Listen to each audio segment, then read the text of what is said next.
C'est un rendez-vous économique d'une importance capitale pour la République démocratique du Congo en tant que pays organisateur et pour les autres États partenaires. À travers les assises dénommées DRC Africa Business Forum, des chefs d'État et des gouvernements des pays africains et des multinationales réfléchissent sur comment développer une chaîne de valeur autour de l'industrie des batteries électriques, du marché des véhicules électriques et des énergies propres.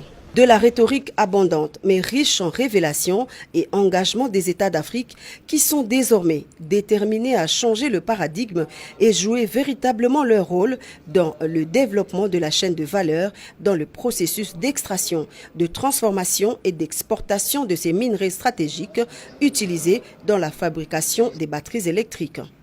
Dans son mot d'ouverture devant l'auguste assemblée, le président de la République, Félix-Antoine Tshisekedi Tshilombo, a mis en exergue les révélations issues de l'étude menée par Bloomberg qui soutient une étude comparative confirmant que l'Afrique regorge de son sous-sol plus de 60 types de minerais dont le 1/3 se trouve en République démocratique du Congo, ce qui est susceptible de promouvoir une industrialisation axée sur les ressources naturelles. Dans le concret, il est à noter que d'ici 2030, le continent africain sera face à une demande de 145 millions de voitures électriques.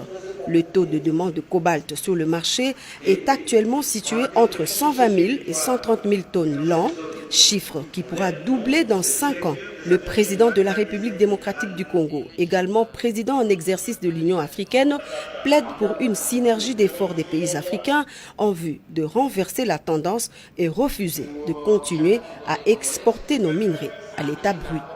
DRC Africa Business Forum se fixe comme objectif d'améliorer la participation des pays africains dans la chaîne de valeur des batteries, voitures électriques et énergies propres afin d'impacter significativement le train de vie des Congolais et des ressortissants d'autres pays africains en créant des emplois décents et stables.